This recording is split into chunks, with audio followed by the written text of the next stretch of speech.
Baca dari Alkitab Terjemahan Baru edisi kedua, Bapak Ibu dapat mengikutinya di Alkitab masing-masing.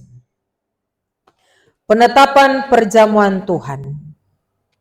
Ketika Yesus dan murid-muridnya sedang makan, Yesus mengambil roti, mengucap syukur, memecah-mecahkannya, lalu memberikannya kepada mereka dan berkata, "Ambillah, inilah tubuhku." Sesudah itu ia mengambil cawan, mengucap syukur, lalu memberikannya kepada mereka, dan mereka semuanya minum dari cawan itu. Ia berkata kepada mereka, "Inilah darahku, darah perjanjian yang ditumpahkan bagi banyak orang. Sesungguhnya aku berkata kepadamu, aku tidak akan minum lagi hasil pokok anggur sampai pada hari aku meminum hasilnya yang baru dalam kerajaan Allah." Ayat 26 saya tambahkan, sesudah menyanyikan nyanyian pujian, pergilah mereka ke Bukit Zaitun. Demikian firman Tuhan bagi kita. Berbahagia setiap kita yang mendengarkan firman Tuhan dan mau melakukannya dalam kehidupan kita setiap hari. Pujian kepada Kristus selama-lamanya. Hosiana. Hosiana. Hosiana, Hosiana.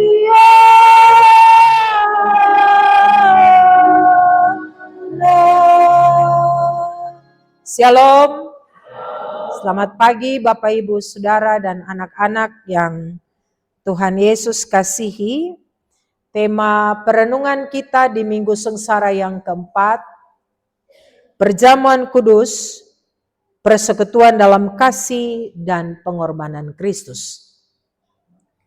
Jemaat yang Tuhan Yesus kasihi, gagasan utama dari pembacaan kita di hari ini adalah Allah di dalam Yesus yang rela menderita sengsara bagi kita semua, tubuhnya terpecah dan darahnya tercurah bagi keselamatan dunia ini.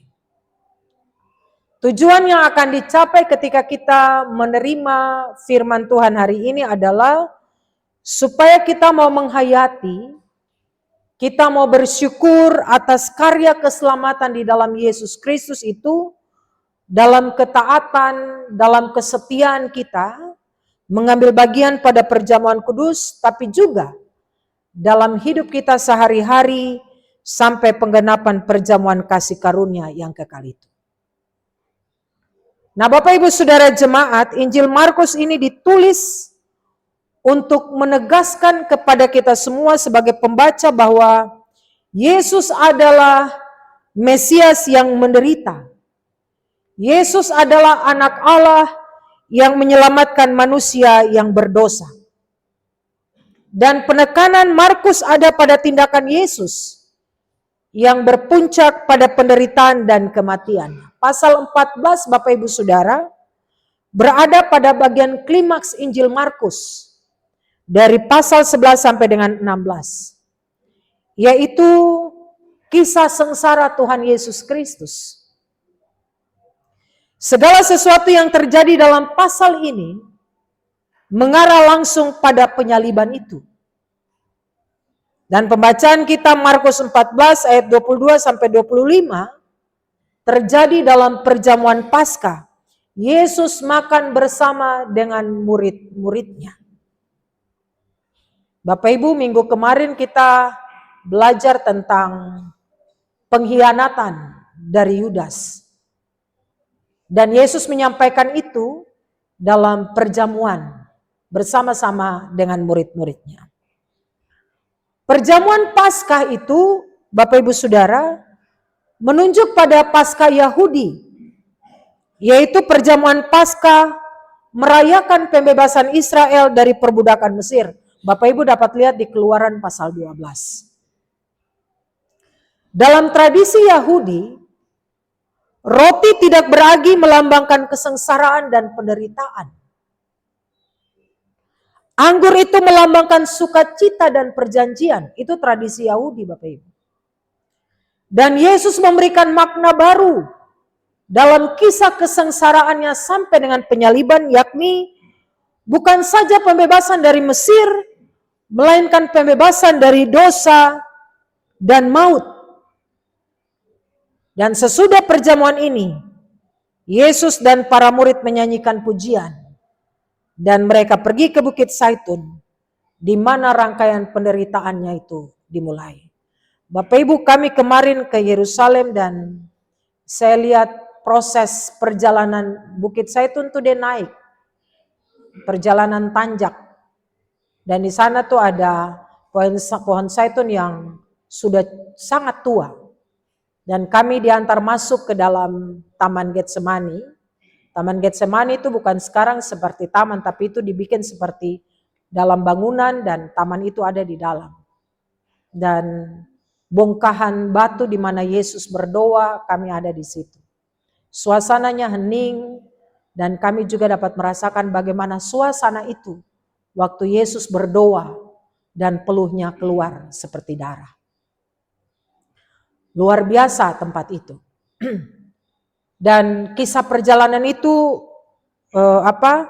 terjadi minggu kemarin saya khotbah, saya sampaikan, dan memang proses itu Yesus harus diolok-olok, Yesus harus diludahi, Yesus harus dimaki-maki, Yesus harus dilempar dengan batu, karena Yesus melewati banyak orang, perjalanan ribuan orang di situ, dan bagaimana Yesus dipermalukan dalam kisah kesengsaraan itu.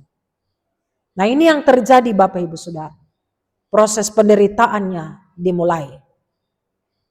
Jemaat yang Tuhan Yesus kasihi, pada ayat 22 pembacaan kita, di sana bicara tentang roti. Roti itu lambang tubuh Kristus yang terpecah karena kasihnya bagi dunia ini. Yesus baru saja menyatakan dalam perjamuan bersama-sama dengan murid-muridnya bahwa salah satu murid akan mengkhianatinya. Dan dong baku tanya untuk dong diri sendiri dalam pembacaan minggu kemarin. Dong telah bilang, kau ini sudah, kau besok yang kau akan menyangkal Yesus. Tidak, tapi dong bertanya untuk dong diri, saya kah? Dia mau bilang, Tuhan ini saya kah? Dong telah percaya diri Bapak Ibu. Tidak percaya pada diri mereka tentang kesetiaan mereka kepada Tuhan. Dan Yesus baru saja menyatakan bahwa salah satu dari mereka akan mengkhianati dia. Suasana perjamuan kemudian menjadi tegang Bapak Ibu. Saat mereka sedang makan, Yesus mengambil roti, dia mengucap syukur, memecah-mecahkannya, lalu memberikannya kepada murid-muridnya sambil berkata, ambillah, inilah tubuhku. Dalam bagian ini, Yesus bertindak sebagai pemimpin perjamuan, bukan sekedar peserta perjamuan. Makanya kalau perjamuan Bapak Ibu lihat pendeta itu juga makan dan minum di meja perjamuan. Kami bukan hanya sekedar berdiri sebagai pemimpin, bertindak sebagai pemimpin, tapi juga ada sebagai peserta dalam perjamuan itu. Yesus mengubah makna perjamuan Paskah Yahudi menjadi perjanjian baru. Perjamuan perjanjian baru. Tindakan mengambil, tindakan memberkati, tindakan memecah-mecahkan, dan tindakan memberi bukan sekedar ritual Bapak Ibu. Tapi tindakan simbolis yang menunjuk pada penderitaan Yesus. Tubuhnya akan dipecahkan. Tubuhnya akan dihancurkan. Dan dia memberikan tubuhnya ini untuk keselamatan dunia ini. Bapak Ibu, roti itu makanan pokok, lambang kehidupan sehari-hari. Dan Yesus mengucap berkat atas roti itu. Mengucap berkat dalam bahasa Yunani mengandung makna memberkati, memohon kebaikan Allah, mengucap syukur sambil memuliakan Allah. Yesus menguduskan roti itu bagi Allah. Dan kemudian roti itu diarahkan, mengarahkan perhatian murid-murid kepada Allah sebagai pemberi hidup dan menyatakan bahwa pengorbanannya terjadi dalam ketaatan pada kehendak Allah. Kalau Bapak Ibu lihat pendeta biasa perjamuan kudus ambil roti yang kita pecahkan ini adalah lambang persekutuan dengan tubuh Kristus. Yesus memberkati roti itu. Yesus menguduskan roti itu. Dan Yesus mau mengarahkan perhatian murid-murid kepada Allah. Sebab Allah adalah pemberi hidup. Dan Yesus mau menyatakan bahwa pengorbanannya terjadi dalam ketaatannya kepada Allah. Jadi bukan sekedar makan roti itu biasa-biasa saja. Tapi ketika kita ambil roti, kita makan, kita ingat bahwa yang kita makan itu adalah buah ketaatan Yesus kepada Allah Bapanya. Sampai kita selamat. Ketika Yesus menyebut roti sebagai tubuhnya Bapak Ibu Saudara, Yesus sedang menyatakan bahwa hidupnya sendiri akan dipecah-pecahkan. Hidupnya yang dipecah-pecahkan itu akan diberikan bagi banyak orang. Dan Yesus adalah sumber kehidupan manusia. Atas roti itu, roti yang dipecah-pecahkan itu menggambarkan penderitaan, pengorbanan, dan kematian Kristus di salib. Pengorbanan itu nyata Bapak Ibu Saudara dan menyentuh kehidupan manusia. Kasih Kristus itu bukan kasih yang sembarang-sembarang. Kasih Kristus itu bukan kasih yang diucapkan saja. Tapi kasih Kristus adalah kasih yang rela mengorbankan hidupnya demi keselamatan manusia. Ketika kami ada di rumah Kayafas, kemudian kami dibawa masuk sampai ke bawah lorong di dalam, di bawah tanah. Dan ada satu, Bapak Ibu, ini kita ada di bawah dan kemudian di atas loteng itu ada lubang besar. Lubang besar itu Yesus di satu malam di rumah Kayafas itu, Yesus diturunkan dari atas lubang itu dengan seutas tali, hanya dengan cawat. Kami ada di bawah situ dan di dinding-dinding itu masih ada darah. Dan dimaknai itu darah Tuhan Yesus yang tertempel di dinding-dinding itu. Bapak Ibu coba bayangkan di dalam alam maut, makanya Yesus katakan di bawah alam maut itu sudah. Tidak ada yang datang bantu, tidak ada yang datang tolong, tidak ada yang datang bilang kau peluka sakit, tidak ada Bapak Ibu. Yesus sendiri di bawah tanah itu. Penderitaannya sungguh sangat luar biasa. Dan makanya Yesus bilang, ketika roti itu dipecahkan, itu lambang penderitaannya, lambang pengorbanannya, lambang kematiannya bagi dunia ini. Makanya jangan sembarang-sembarang masuk perjamuan kudus. Jangan asal-asal. Tapi duduk di perjamuan kudus memaknai benar kisah perjalanan Yesus dan penderitaannya bagi dunia ini. Yang kedua pada ayat 23 sampai 24 itu bicara tentang anggur, darah perjanjian dari pengorbanan Kristus. Kemudian Yesus mengambil cawan, Bapak Ibu kalau lihat pendeta pegang cawan minuman syukur, yang di atasnya kita mengucap syukur, adalah persekutuan, lambang persekutuan dengan darah Kristus. Yesus ambil cawan mengucap syukur dan kemudian dia memberikannya kepada murid-muridnya. Inilah darahku, darah perjanjian yang ditumpahkan bagi banyak orang. Jemaat, cawan bukan sekedar wadah minuman. Tapi cawan itu simbol bagian hidup. Cawan itu simbol penderitaan. Cawan itu simbol pengorbanan. Cawan itu simbol persekutuan di dalam darah Kristus.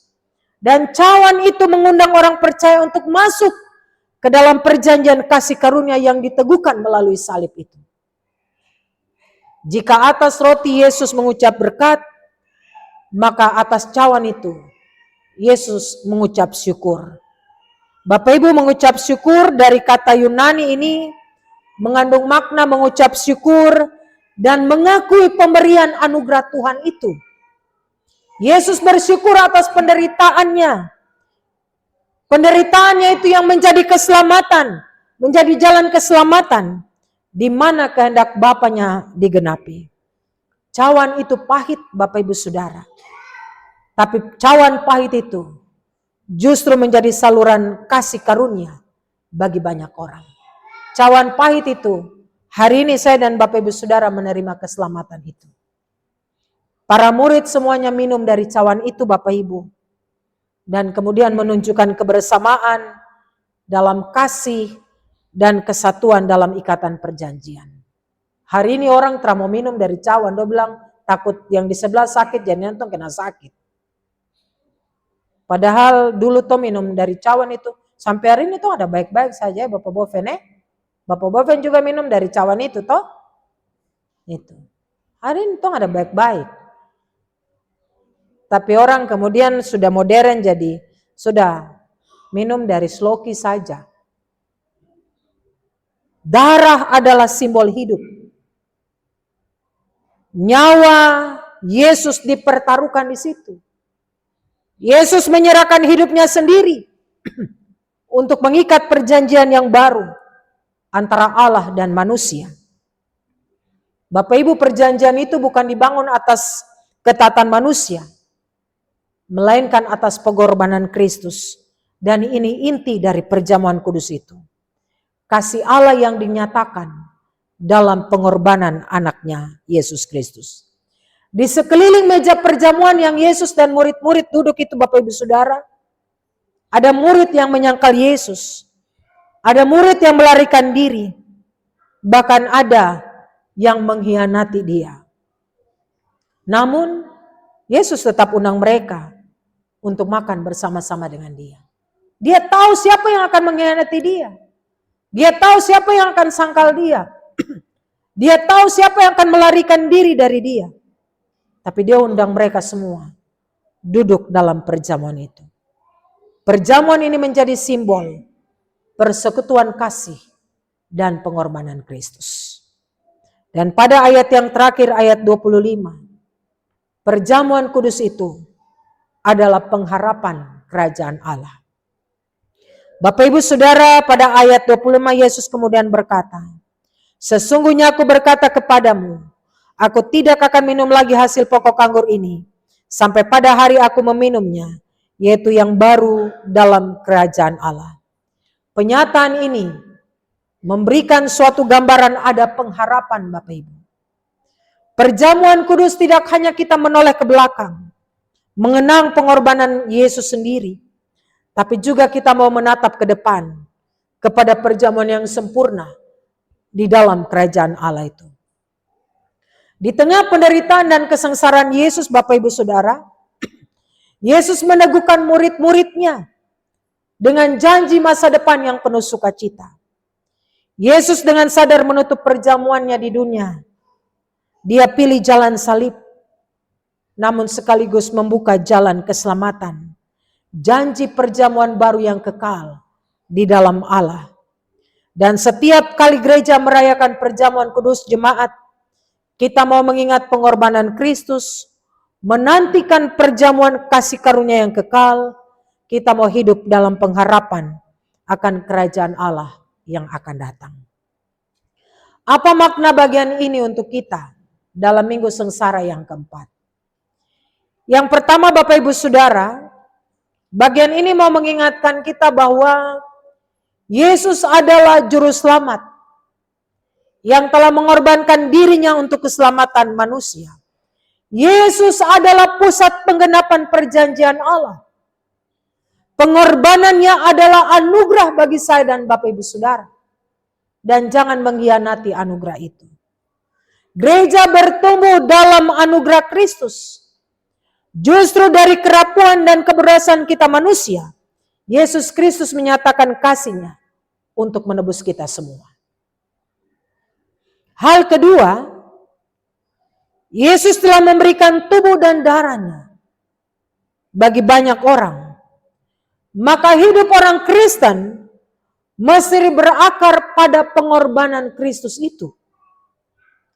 Kita dipanggil untuk hidup dalam kerendahan hati. Kita dipanggil untuk senantiasa bersyukur atas kasih karunia Allah. Kalau ada yang sombong, tinggi hati, dia mengerti tidak tentang makna pengorbanan Yesus. Kalau Yesus mau sombong, Yesus bilang, "Sana kalah. Untuk apa saya datang selamatkan kamu?" Saya punya kedudukan kok di kerajaan surga. Tapi Yesus terbilang itu. Yesus pilih datang sebagai manusia.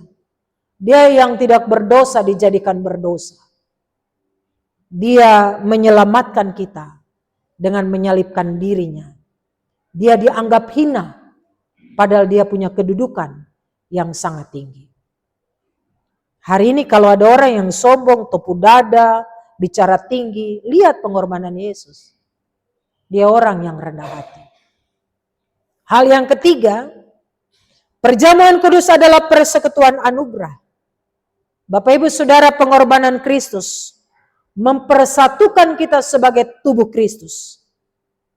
Persekutuan dalam kasih Kristus menembus berbagai perbedaan. Ketika gereja merayakan perjamuan kudus, gereja dipanggil, saya dan Bapak Ibu Saudara dipanggil untuk hidup dalam kasih, saling menerima dan saling peduli. Kalau hari ini ada yang bikin tembok, ada yang bikin gap, ada yang bikin kelompok-kelompok, belajar dari Yesus. Dia undang semua murid-muridnya duduk dalam perjamuan itu. Murid-muridnya satu dengan yang lain pasti beda-beda. Tapi dia tidak lihat perbedaan itu.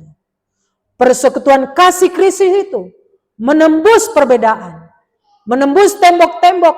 Menembus gap-gap. Menembus kelompok-kelompok. Dan kalau hari ini dalam gereja kita ini ada yang masih bikin gap. Ada yang masih bilang kok dari suku ini. Kok dari suku ini. Kok terlayak. Kok terbisa. Belajar dari ini. Yang keempat, pada minggu sengsara keempat ini, marilah kita mau merenungkan. Apakah kita sungguh menyadari bahwa hidup kita ini ditebus dengan harga yang sangat mahal atau tidak? Apakah persekutuan kita ini dengan sesama mencerminkan kasih yang rela mau berkorban seorang dengan yang lain? Mengikut Kristus jemaat berarti mau mengarahkan hati dan hidup kita kepada Tuhan. Mengikuti teladan penderitaannya. Belajar memecah dalam tanda petik roti hidup kita. Waktu kita, perhatian kita, kasih kita bagi orang lain. Sebagaimana Kristus telah memecah-mecahkannya bagi kita semua. Pada minggu sengsara keempat ini, marilah kita mengerahkan hati dan hidup kita kepada Kristus yang tersalib itu. Bapak Ibu, minggu okuli itu berarti mataku terarah kepada Tuhan. Di Mazmur 25 ayat 15 mengingatkan kita bahwa perjalanan iman saya dan Bapak Ibu Saudara membutuhkan komitmen dan ketekunan. Sebagaimana Kristus sendiri berjalan menuju salib dalam ketekunan dan ketaatannya. Renungkanlah tiga hal ini, Bapak Ibu Saudara, kasih Kristus yang berkorban, persekutuan umat percaya, dan pengharapan akan kerajaan Allah. Ingatlah bahwa kita diselamatkan oleh kasih Allah yang besar itu. Yohanes 3 ayat 16. Hiduplah dalam persekutuan yang saling mengasihi seorang dengan yang lain. Dan peganglah pengharapan bahwa suatu hari nanti kita akan duduk bersama Kristus dalam perjamuan kekal di dalam kerajaannya. Selamat menjalani minggu sengsara keempat. Tetaplah arahkan hati pandangan kita kepada Tuhan, Sang Pemberi hidup dalam kehidupan kita setiap waktu. Amin.